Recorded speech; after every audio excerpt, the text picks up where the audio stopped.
fine dining restaurant. This is Ian speaking. How may I help you? I would like to take a table reservation Sure, ma'am. For how many? for 2 person. When is the reservation for and what time, ma'am? For tomorrow at 3 p.m. May I know your name, ma'am? So I can address your topic. Marcelina Moco, Okay, ma'am, Marceline, may I have your contact info, please?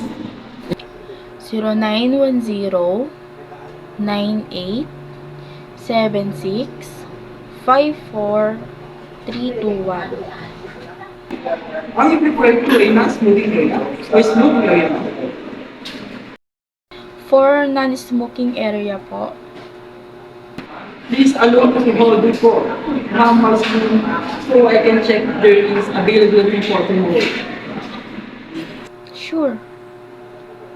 Sorry to put your call on hold, ma'am. There is availability for tomorrow, 3 p.m. or at the afternoon, ma'am. Can I repeat your table reservation, ma'am? One table for 2 person for tomorrow at 3 p.m. at the non-smoking area under the name of Marceline Manuel. The contact number is 29109 8765431. Is details correct, ma'am? Yes, thank you. Thank you for calling Fine Dining Restaurant. Have a nice day, see you there.